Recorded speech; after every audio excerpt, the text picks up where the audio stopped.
I watched a video recently of a person driving around the streets of my town, and it was fascinating because they literally never said a word the entire time. They just drove around. And maybe this shouldn't be fascinating. Maybe this is just a thing that people do. And I'm just a total noob. But if it wasn't about my town, I certainly wouldn't have been watching it. And I watched it like, two speed or whatever, and even then I was like, afterwards I was like, okay, I'm never going to get that 6 minutes back again. But anyway, the point is that I am making a video today with my phone turned around because, so this is Truth or Dare Part 2, because I have a very hard time talking to the camera. I think it might be my age showing, just being honest. Might be the way I was brought up. I was brought up poor white working class, and unions and work ethic and Levi's and boots, and man, we didn't show off, okay? We just didn't show off. We didn't show off. We didn't preen. We didn't pose. I'm not saying any of that stuff's wrong. I'm just saying we didn't, and I was actually afraid to after a certain age, because my dad would cut you down to bloody little ribbons, basically, with a look and a few words, if he thought that you were getting too big for your britches or thinking you were all that, basically. So I've been trying for several years to express clearly and succinctly the process by which I redeemed my character, basically. I pulled my life off of the trash heap where I'd thrown it, little by little, but by compromising my integrity and my ethics, my morality, and then my judgment, and then my truth was basically just completely obliterated. And I got more and more miserable, more and more unwell, became less, of a good person, I guess I would say. Less of a person who was capable of making good choices and doing the right things and making her corner of the world the best that it could be, which I realized at a certain point was really all I was supposed to be doing. And I was incapable of it because I had no authentic power. And so I've been trying to share the process by which I pulled myself back from a very scary ledge, and over a period of about 4 years, I took myself off of 5 medications, Prozac, Adderall, Wellbutrin, they were all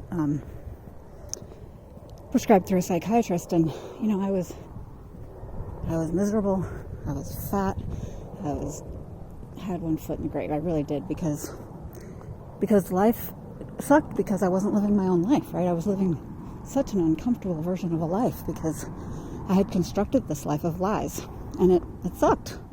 That's just what happens. And so once I realized what I had done and that I had done it, I set about fixing it. I'm still working on that, but the point is that I got to a certain point and realized that this process is gold. I mean, I don't mean it in the sense of it's valuable or that anybody should get paid for it, because that's precisely the point, that this process that I've been going through to, they call it the hero's journey, or if you've heard of that, but it doesn't matter what you call it. The point is that from the day that you're born, you are becoming, right? And we evolve and we adapt over time based on stimuli around us and our need to fit in and all that other stuff. I mean, all the information is out there, and that's how I got it, was because there are these just brilliant people. There have been these brilliant people down through the ages who have figured this out and shared it, from Socrates just out in the streets saying it, to, modern day prophets that are, on YouTube and online, or with sandwich boards in front of concerts, take your pick. But the point is that there's information about how to restore yourself to a harmonious state, to homeostasis. And homeostasis is the point from which you can live your best life. And it's the only way you can live your best life. And it's the only way that we collectively can live our best life. It doesn't matter who you are. You're not going to be, significantly happier or better off than the person who's at the very bottom. It just doesn't work that way. We're all interconnected. It's almost like there's a rubber band connecting us. So you may be way, way, way, way up there, have all the money in the world, but I'm going to turn around, walk the other way, I don't want to go on the street, and have all the money in the world, but you're still going to have a measure of discontent, because on some level your soul knows that one of your family, because we're a family, human family, one of your family or more, right, but at least one, is suffering. And even if you don't consciously know that, on some level, even if it's cellular, because we all came from one atom. That's, everything that you see. So we were all connected once, and we will all be connected again when we die, and we go back into the earth, however we do that, and then come back out as whatever, that's the whole process. And right now we're energetic bodies. We're energetic bodies trying to cobble together a material life, a physical life. But the problem is that we don't know what we're doing. We just don't know what we're doing, but we're proud, and we pretend that we do. And so we get more and more out of harmony, basically, out of homeostasis, our bodies and our minds and our relationships and our lives. And then before we know it, our lives are intolerable. Our health is gone, or, we're really sick or whatever. So that's what, every single one of us has seen that happen to people that we know, right? Well, the thing is that the individual is just a microcosm of the collective, and collectively we are in the same place that I was at right before, I started my upward trajectory towards homeostasis, towards being basically a vibrational match for the natural world rather than the material world of modern man, because the material world of modern man has set up a cacophony of sorts that is rattling the teeth out of the rest of the planet, and I don't see how we are going to be allowed to stay if we don't change that. We just entered the 6th mass extinction, and if we don't start caring for our young and lower I shouldn't say lower, but basically, lower the chaos, just like calm it down, right? And stop being so discordant and disharmonious with everything else, the rest of the animals, the planet, etc. 5G sunk down in the ocean, shit like that, that's just not going to fly. Mother Nature's going to say, yeah, you can go. Because, we're too powerful. We're too powerful to be this proud and this ignorant, because we are. We're very ignorant. There's so much that we don't, there's so little we know is the thing. We just don't know really what the bottom line of any of this is. And we're acting like we do. We could be like ants going on about our business, while above us are the equivalent of humans walking around, creating this whole world. We don't know. Could go dimensions all the way up to, there could be 100 dimensions, and we're all stacked on top of each other, not even aware that there's anything else, right? And down below, we don't know. Nobody knows that.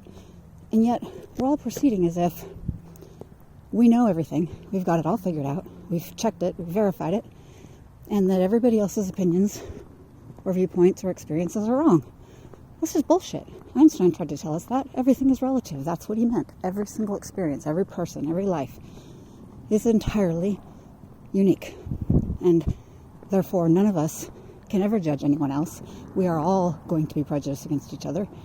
I just mean that basically because we're not going to understand each other, because how could we? We have a completely different experience.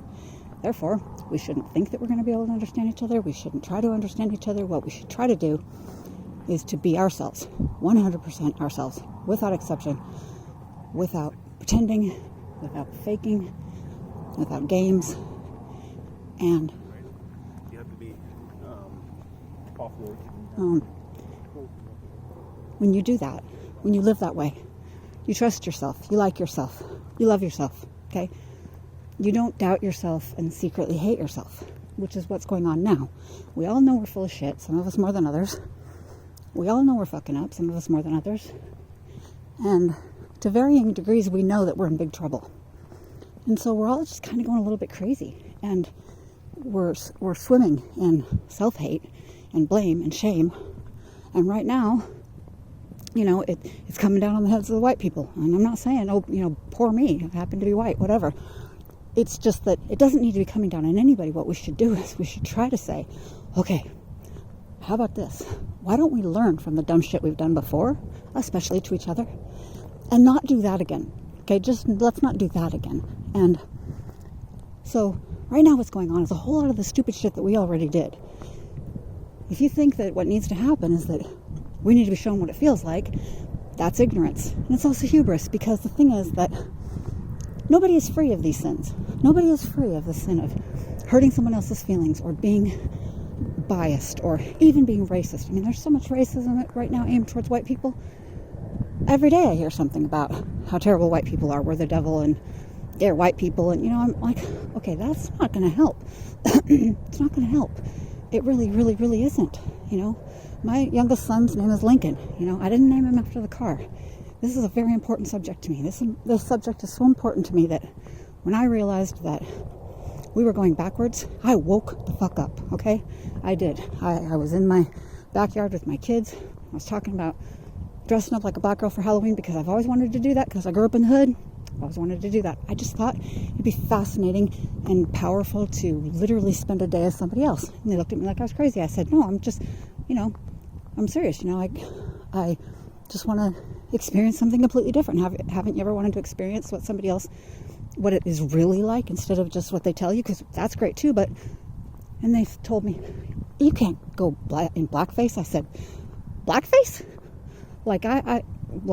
I was stunned. I didn't even know what to say. I have a hard time even now knowing what to say about that, because this was about 4 years ago. I'm like, the fuck?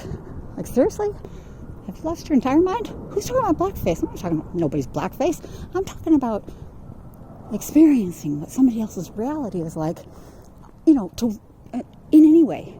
Just a little bit even. And so, they were like horrified, said, oh my God, you can't do that. You'll get killed. And then they were like, well, maybe you couldn't get killed. And my thing is just that, I really, really like people. I really love people. I get along with people because I really love people.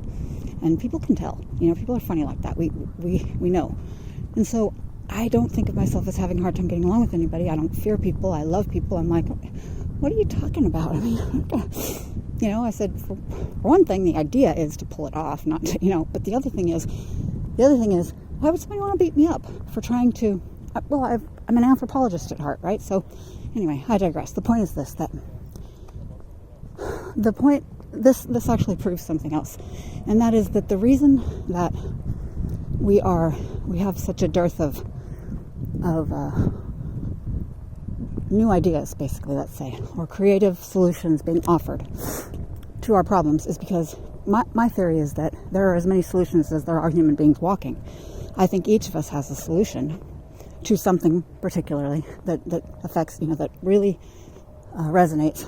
And if we weren't so busy hating, and if we were not so busy blaming, we would be much better equipped and mentally and physically and emotionally oriented towards addressing the issue that meant the most to us. Now, if we all did that, if we were all able to do that, then first what that would mean is that our own life was free of, chaos and dysfunction, because you can't get to the point where you want to help anybody else until your life is free of chaos and dysfunction, period. So if you think that you right now are a revolutionary or whatever, no, you're just making noise. You're literally just making noise, and you're probably making it worse, because you will burn through whatever political capital you have. And while you have people by the short hairs, you will be able to play the victim card. As soon as you don't have them by the short hairs anymore, they will thump the shit out of you twice as hard and try to make you pay for putting them in the position of, having to eat shit. It just doesn't work. It has never worked. Human beings are strong. We have strong spirits. We're smart. We're clever. And we can be mean. And when we're mean, it's because we have lost the ability to love. And there's only one way to love. If you think you're in love with somebody that you're shacking up with or whatever, unless you love yourself, you don't love them. You don't. You need them. You want them. You're using them. Love only comes as a result of loving yourself. And once you love yourself, you love everyone, because you can't love yourself without realizing that you are everyone. So as soon as you love yourself, you love everyone. And then you just see everything that everybody does as something that another human did. Where's the room for racism in that? Where's the room for oppression in that? That's another human that did that. That's how I'm walking around every single day. Every single person I see, I feel them. Like in my bones, I feel them, and I see them, and they make me happy or they make me sad. But they don't make me angry. They never make me angry. And all I want to do is just put my arms around the whole world. Well, of course I can't do that, right? So I've been trying to figure out how to put a hug into words, I guess, and say, we're okay. We really are. Human beings are cool. We've been making so much progress, and we can continue to make progress. That's the thing, is we can just keep going and getting better and better and better. Or we can continue this bullshit and tear the world down around our ears. And that's what we're going to do, because we're going to reach a tipping point. We're not going to be able to hold back the chaos, and it's going to wash over all of us. And the ones who are going to suffer it the most are going to be the people who right now think that they're being the revolutionaries, yada, yada, yada. No, we are going to suffer, and then we're going to hurt each other even more. And that's exactly what those in power want us to do. Not because they're evil, but because they are confused and they are corrupted. And that's a matter for resolution, obviously. But the person who's going to resolve that is right now so filled with chaos and dysfunction that they don't know it's their job. And I mean, I'm being a little bit facetious, but I'm not really, because there's a whole lot of us not doing our jobs. That's what I'm saying is, I have so many ideas in my head. I get them every day. Several of them every day. And I keep realizing that they're not just for me. Because at first I was like, and the reason why I'm getting these ideas is because I've always been a solution person. I've always been the kind of person that's like, no, that's unacceptable. We got to do something about that. And not just for me. In fact, especially not for me. Like, this is how I became, a shepherd of kids, is because first kid that I got close to, my niece, I was like, oh, no bad shit. Nope, nothing bad's ever touching a hair on her head. Well, just that commitment right there has saved me from myself so many times I can't even tell you. It's what helped me get back up when I was down. And I had this thought, my parents killed themselves. If I die like this, then what's going to keep what's going to keep all that from my kids, right? That's not okay. I made this vow years ago. 35 years ago or whatever, when my niece was born, that I was going to be the adult that I wish I'd had as a kid. Well, my kids are basically all grown, all 8 of them, and I still love kids, and I thought about, well, what can I do to... But then I realized, the best way that I could do something positive for the children of the world, which is if I did nothing but that the rest of my life, I'd be happy, is to help their parents heal, because we've taken enough kids away. Okay, that's not working. In fact, that's why we've got the homelessness problem that we do. We've got mothers in the woods and sleeping out and letting men do unspeakable things to them because they hate themselves because they lost their children. Okay, and I'm telling you, I came close to losing my kids because I had a head injury and I had generations of dysfunction, and it all just hit me right upside the head at the same time. And I was in a very precarious place. And if I'd have lost my kids, I would have been done. I would have gone officially crazy. Right around the bend, I would have given up. I would have just sat down and nothing would have gotten me back up. What got me back up was that I didn't lose my kids. And then because of the hard stop of having my parents suicide as a do not cross, not past this line kind of thing, I had some serious incentive to figure this out. And what I figured out was that I was not happy. And until I got happy, I was a suicide risk, period. So what are you going to do? You know, I had to have that really hard conversation with myself. Like, did you mean that, what you said about breaking the cycle for your kids, or are you full of shit? And I just started doing the work. That's it. It's just that simple. I just started doing the work to clean up the messes in my life and stop being an asshole and stop doing things I knew were wrong, and do things I knew or I thought were right. And I still mess up all the time. But I can tell when I do, because I get fuzzy, I get itchy, I get irritated, and things don't work. And if I stack up enough things that I'm going to turn around again. If I stack up enough things that I know are not right, but I do them anyway, I get stupid again, basically, is the bottom line. I start to feel crazy again. Because crazy for me, right before I started this whole process, I had no pattern recognition. My spatial ability was completely gone. Part of this was a head injury, but part of it also was lack of sleep and also association and just not taking care of myself, not eating right, not, just the whole thing. 45 years of abusing my body because I didn't love myself. Well, that's what happens, and that's what we're doing. It's not hard to be in shape once you like yourself. And once you have a reason, like if you figure out what it is that you're here to do, then you'll knock off your own bullshit. You'll get out of your own way. You'll stop that shit because it just stops you. And the other thing is, every time you start to have a pity party, you can stop yourself and yank yourself up short, because this is what I did for the longest time. And now I pretty much don't have them anymore, but I would start to kind of feel sorry for myself. Boo, boo, boo, boo, my lip would quiver, and I'd be thinking about how I'd been done wrong some, or how it's just too overwhelming, and how am I going to do this? I'm a 50-year-old white female, and I have a year of college, and I have a felony record, and I'm white trash, and I was diagnosed with bipolar, and there's no way that I'm going to be able to do anything in this world, and I might as well just sit down and cry, right? Had that thought. And then being entangled with people who don't want to let you go, and then that just feels like it's completely hopeless, right? So there's a lot of things that we can get hopeless about. My health, because when you abuse your body, it catches up to you. My health is not great. Some days I'm absolutely positive I'm dying. Other days I feel fabulous. Even when I feel fabulous, I think I might be dying. But the point is this, that I'm not going to die with this inside me, because that's what my parents did, and that's what so many people have done, and it's unacceptable. It's unacceptable to die with our greatness inside of us. That's what we're here for. And when you die with your greatness inside of you, you die a failure. I'm sorry, but you do. Not like bad, not like terrible or evil. Nobody's mad at you. But you kind of stole your life. And so I have made friends with not only my demons, but my parents' demons. I'm not saying all of them, because they keep coming, but every time I make friends with one, there goes another self-sabotaging behavior gone. And the self-sabotaging behaviors are a lot easier to get rid of when there isn't a vacuum, when they're gone. What is there instead is that mission, is that self-worth, that self-respect, that pride, the actual pride, not hubris, but pride of, okay, like I take at least one long walk a day.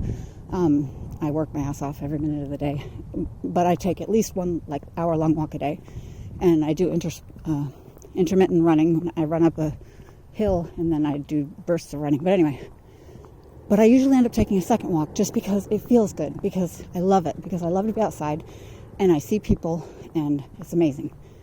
Anyway, the point is just this. My life before I started this, the night that I tried to get Harborview to commit me, and they wouldn't, and I said, I'm done. I can't even think straight. I was losing chunks of time, and I was getting ready to panic. And they said, are you suicidal? And I said, no, because I'm not. Because, hey, my parents killed themselves. That's not an option for me, And I said, no. And they said, well, sorry, but, patted me on the head and sent me home with lithium. I'm like, I'm not fucking taking lithium. So I stopped taking everything. I know you're not supposed to do that. I'm not saying anybody should do that. I'm just saying I had this moment, which I swear to God was not my own. And I've had so many of those I can't tell you. It was some kind of little divine thought that came to me where I remembered all of a sudden that I actually used to be a happy person. I used to be a pleasant person. I used to love life. I just was thrilled to be alive. I loved everybody. I loved school. I was one of those people. It was just ridiculous to give you a toothache. But that's just how I came into this world. I just, I took myself to church when I was 4 years old. For years, the bus came and got me. I don't even know how I found that church. My parents were hanging out with the Hells Angels, for God's sake. They were not wanting me to go to church. But I went because I loved those people. And there was a library by my house. I was there all the time. From the time I was 4. They were letting me check out books. I had 104 books or some shit all over the neighborhood my parents had to gather up. And that was all gone. It was all gone because I had curled in around myself in my misery, in my bitterness, and I had become somebody that my previous, any previous relationships with family members or anything, I wasn't the same person, so why would they want to be around me? And the thing is that since I decided to take complete and total responsibility for everything, all of it, backwards and forwards, my parents, all of their shit, my kid, and so the thing is that means my kids' future. That means, I'm not saying I'm like owning it. I'm just saying I take responsibility for doing my part to ensure that they have every opportunity, just like I always have. And that means that now at 50, I have to show them what it can look like to be 50. And I don't want them to be tired and, hating everything and hating everybody. And so, I'm getting my ass in shape. And I'm creating my life, creating a life that supports my energy and supports my creativity, and so that they know that not only is it okay for them to live their own lives, but that they have to, that that's their job, and I don't need them taking care of me, looking after me, worrying about me, staying around, none of that. Go, live your life. And that also, not only that, but it's a very secure platform for them to stick their toes out and into the world and figure out how to be adults. And most of us didn't have that. And what happens is when you get pushed out like that, unceremoniously pushed out, by the time you gain your feet, you probably have kids or, responsibilities, or you're already in trouble. And I think that we should just accept that life is hard, life is complicated, and that we are all truly doing the best that we know how. That's all there is to it. That's what Maya Angelou said too. When you know better, you do better. Well, how are we going to learn how to do better if we don't talk to each other? How are we going to learn better if we only talk to people who think like we do? And if we smack down anybody who says anything we don't like, well, then what's going to happen is we're going to end up like Stalin, and we're going to die, and nobody's going to know we're dead because we're going to be locked behind our door, and everybody's going to be too afraid to open the damn door. Well, actually, even before he was dead, he died because everybody was afraid to go in there. Because you off with his, he'd kill people for shit. So, this is the culture that we're setting up. We've got young people who are doing exactly what makes sense to them, and they are doing things and saying things and creating their world in a way that is not going to work for them, is going to end up becoming, painful and unsustainable and all that. And that's going to be our fault because we're allowing them to do it. And also because, we don't have the courage to stand up and say, that's what we need. Some courage is what we need. That's all. It's just what we need. We need some courage and some honor. We need people to say, you know what? No, I am not going to watch Game of Thrones. I'm going to get up and do something to make myself stronger, more capable, and more aware. And if we all did that, it would radiate outwards. We would heal our relationships, because that's just what you do when you stop hating yourself. And we would, we would see our purpose. And obviously, I could say this all a lot more beautifully and eloquently and articulately. I've developed several theories and dozens of hands-on suggestions for community building and business building and things like that, I need to start a podcast. I haven't because I had a head injury in technology and I don't get along anymore. So I need to put together a team. I'm not saying that's an excuse. I'm working on it. But in the meantime, I continue to do the work to make myself as authentically powerful as I can possibly be, because I had a long way to go and I still do. And I guess what I'm saying is that, I'm not trying to wait until I can say it perfectly. I'm trying to say it now, because people are hurting and people are suffering and relationships are dying and children are being taken and, bad shit is happening. And the thing is that we need to work together. We need to stop moving away from each other. We need to stop hurting each other. We need to work together. If we work together, we can pull this out. If we work together, we can help our children. We can heal our relationships and heal our world if we work together, all of us. And it makes total sense that we would, because guess what? If we go extinct, do you think just a few of us go extinct? Do you think just one race? And what the shit is this thing about race anyway? That's all just us putting all those labels on shit, right? I mean, really, honestly and truly, everything has to do with, your culture and your habits and your socioeconomic status and habits and culture and beliefs. That's all it is. Skin color is such a trivial thing upon which to structure. We have structured what are we doing, people? This is crazy. It doesn't make any sense whatsoever.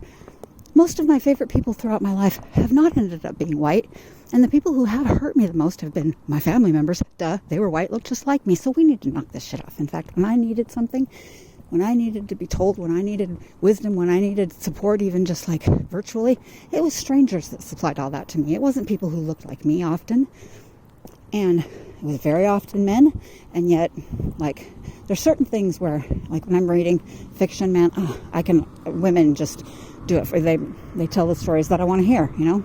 Elizabeth Berg and Barbara Kingsolver, Rand Tyler, you know, I have all these authors that just speak to my soul.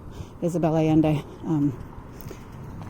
and I have a list as long as my arm. I'm not going to go down that. But then, now I'm on the street because I got tired of being in the dark. This is the point, though, is that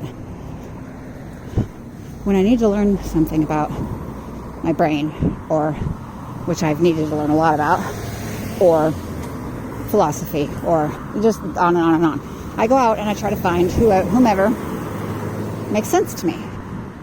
And I keep looking until I find somebody who speaks in a way or explains it in a way that makes sense to me. And very often they end up being men, only because men have been at all this a lot longer, and that's okay. We need to just flip and relax about this shit. You know, we've gone a little overboard. We've thrown the baby out with the bathwater. Now we're all trying to act like men. And what's happening to our children? What's happening to our children is that nobody is parenting our children. And, sorry, I just thought I saw a key. And I'm making a belt out of keys.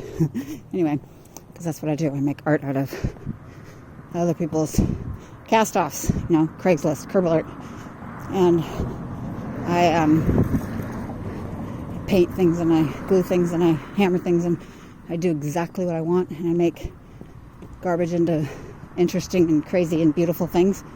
And then sometimes I just take a canvas and paint something, but I make jewelry out of old jewelry and clothes out of old clothes. But all I'm doing while I'm doing that is I've got my headphones on, I'm learning, I'm listening, I'm trying to figure out everything not everything, but I'm just trying to kind of rewire my brain, I guess I would say, because I was taught so many dysfunctional ways of thinking and acting in the world, because of course my parents were dysfunctional. So what do you think I learned? Well, we don't never discuss that kind of thing. We just say, whatever, figure it out. Well, it doesn't work that way. We are what we learn. So you come out of a dysfunctional childhood, you're going to have a dysfunctional adulthood.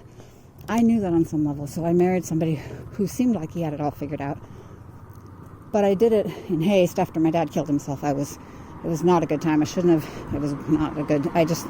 But the thing is that I'm an honorable person, and we have a family, and we have kids, and so I do my best to keep my kids,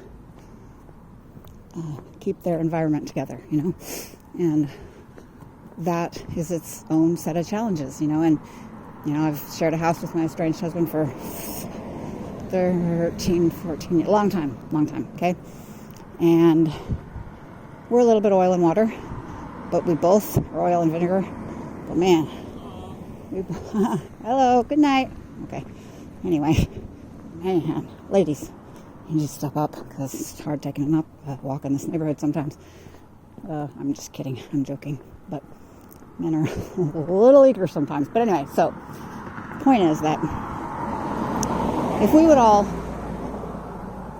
just get in a better mood, like ourselves, like life, decide we want to live, decide we want to laugh, we wouldn't have to worry about whether we were being oppressed or whether we were being controlled or blah, blah, blah, blah. We wouldn't allow it. We just wouldn't. It's just the way people work, is that we accept what we think we deserve. And that's just the truth. So if you feel like you're getting mistreated or abused, or you have been or whatever, you might want to look at where your barometer's set. I don't date because, well, for one thing, I'm not done with my maturation process. Why would I date at the level that I'm at? But the other thing is that, and I have way too many things that I'm trying to sort out and figure out, and it wouldn't be fair. But also because my picker's still broke, I got a broke picker because I was taught to have a broke picker. This is my house. So I have a broke picker, but I have a green thumb. Anyway, so I stay home and I hang out with my kids whenever I possibly can, and I work on my stuff, and I work on my yard, and it's dark, you can't see anything. Talk to my neighbors and take my walks. I take care of my dog. I try to figure out how to eat better. I try to sleep at night. I talk to you people every single day in my head and on paper and on camera, and I say, I love you, please. Let's not fall apart. And I say that 100 different ways.